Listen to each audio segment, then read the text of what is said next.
আসসালামু আলাইকুম। তোমাদের জন্য বড় একটা সুখবর। সুখবরটা হচ্ছে নতুন একটা সরকারি চাকরির নিয়োগ বিজ্ঞপ্তি প্রকাশ পেয়েছে এবং এই চাকরিতে এসএসসি এইচএসসি পাশের শিক্ষার্থীরা আবেদন করতে পারবে। সেটা হচ্ছে বন অধিদপ্তর।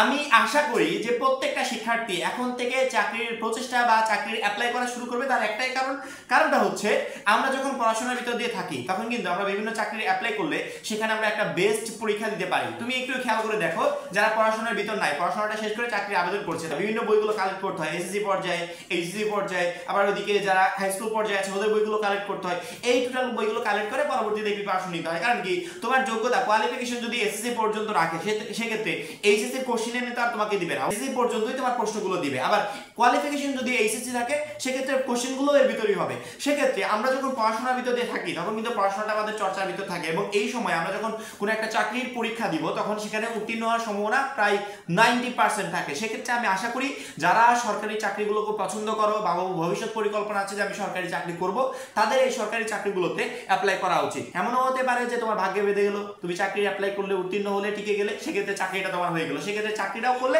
পাশাপাশি পড়াশোনাটাও রানিং রাখলে। তো বেশি কথা না বলে সরাসরি আমরা সার্কুলারে চলে যাব এবং সেখান থেকে দিব যে কি কি পদ আছে, এসএসসি এইচএসসি পাশে কোন কোন পদে আবেদন করা যাবে, আবেদনের যোগ্যতা কি এবং total A to Z information, কবে থেকে আবেদন শুরু হচ্ছে, কবে শেষ হচ্ছে, আমরা সরাসরি সার্কুলার থেকে একটু দেখে নিই। গণপ্রজাতন্ত্রী বাংলাদেশ সরকার, প্রধান বন সংরক্ষণের কার্যালয় বন অধিদপ্তর, পরিবেশ, বন ও জলবায়ু পরিবর্তন মন্ত্রণালয়ের আওতাধীন বন অধিদপ্তরের নিম্নলিখিত রাজস্ব খাতভুক্ত শূন্য পদসমূহ অস্থায়ী ভিত্তিতে নিয়োগের জন্য প্রকৃত বাংলাদেশী নাগরিকদের নিকট হতে নির্ধারিত সময়ের মধ্যে অনলাইন পূরণকৃত আবেদন আহ্বান করা যাচ্ছে। অনলাইন ব্যতীত কোনো আবেদন গ্রহণ করা হবে না। 1 নম্বর পদ ইঞ্জিন ড্রাইভার, ইঞ্জিনম্যান, গ্রেড 12, বেতন 11,300 থেকে 27,300 টাকা, পদসংখ্যা 13টি, শিক্ষাগত যোগ্যতা কোনো স্বীকৃত বোর্ড হতে দ্বিতীয় বিভাগ বা সমানের সিজিপিএ সহ মাধ্যমিক স্কুল সার্টিফিকেট বা সমানের পরীক্ষা উত্তীর্ণ এবং দ্বিতীয় শ্রেণীর ইঞ্জিন ড্রাইভার যোগ্যতা সনদ।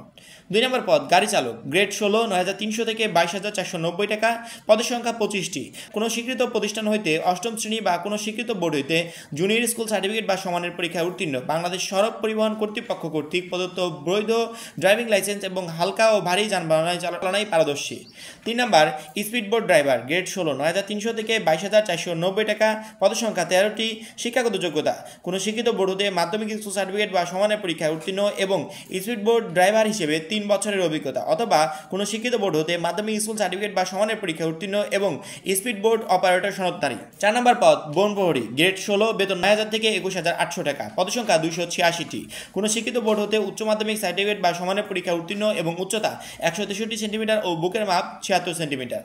এবার বয়স, সকল প্রার্থীর ক্ষেত্রে 1/1/2025 তারিখে বয়স 18 হতে 32 বছর এবং বয়স প্রমাণের ক্ষেত্রে কোনো অ্যাফিডেভিট গ্রহণযোগ্য হবে না। আবেদন গ্রহণ ও পরীক্ষার ফি জমা দেওয়ার শুরুর তারিখ সময় 29/1/2025 সকাল 10 ঘটিকা, অর্থাৎ আবেদনটা এই মুহূর্তে চলমান অবস্থায় আছে এবং এই আবেদন জমা দেওয়ার শেষ তারিখ ও সময় 2/3/2025, অর্থাৎ 29 তারিখ থেকে আবেদনটা শুরু হয়েছে, 2/3/2025 তারিখ পর্যন্ত এটা চলমান থাকবে। সরাসরি ডাকযোগে কোনো আবেদনপত্র গ্রহণ করা হবে না। সরাসরি বা ডাকযোগে প্রেরিত সকল আবেদনপত্র বাতিল হিসেবে গণ্য হবে, অর্থাৎ যারা আবেদন করবে প্রত্যেকটা শিক্ষার্থী অনলাইনে আবেদনটা করার চেষ্টা করবে। সেক্ষেত্রে তোমার কোনো আবেদন বাতিল হিসেবে গণ্য হবে না এবং আবেদনের সময়সীমার ভিতর আবেদন করার চেষ্টা করবে। এই সময়সীমা পেরিয়ে গেলে পরবর্তীতে আবেদন করতে পারবে না। পরবর্তীতে কেউ যদি নিজে আবেদন করতে চায় সেক্ষেত্রে আবেদনের ক্ষেত্রে কী কী প্রয়োজন হবে, কি ডকুমেন্টস সাবমিট করতে হবে, পরীক্ষার সময় কী কী সাবমিট করতে হবে, total A to Z information এই আবেদন ফর্মে দেওয়া আছে। তবে আমি পরামর্শ দিব বাসায় বসে আবেদন করার থেকে বেটার হবে অভিজ্ঞ কাউকে দিয়ে আবেদন করানোর জন্য। যারা এই চাকরির সার্কুলার বিষয়ে আবেদন করে থাকে তাদেরকে দিয়ে আবেদন করার জন্য, সেক্ষেত্রে আবেদন ফর্মে কোনো ধরনের ভুল হবে না। আশা করি প্রত্যেকটা শিক্ষার্থী বুঝতে পেরেছো। আমাদের এই চ্যানেলে চাকরির সকল বিজ্ঞপ্তি 1 by 1 প্রকাশ করা হবে। যখনই যে আপডেটটা আমরা পাবো তৎক্ষণাৎ ভিডিওর মাধ্যমে তোমাদেরকে জানিয়ে দেওয়া হবে এবং আমাদের সার্কুলারগুলো দেখে প্রত্যেকটা শিক্ষার্থী চাকরির আবেদন করার চেষ্টা করবে। সেক্ষেত্রে অবশ্যই আমাদের চ্যানেলটাকে সাবস্ক্রাইব করে পাশে বেল আইকনটাতে ক্লিক করে রাখবে, কারণ কি যখন যে চাকরির সার্কুলার নিয়ে আমরা ভিডিও রেডি করবো যাতে সাথে সাথে ভিডিওটা তোমার কাছে পৌঁছে যায়। এখন এই পর্যন্ত পরবর্তী ভিডিওর জন্য অপেক্ষা করবে। সবাই ভালো থাকবে, সুস্থ থাকবে। আল্লাহ হাফেজ।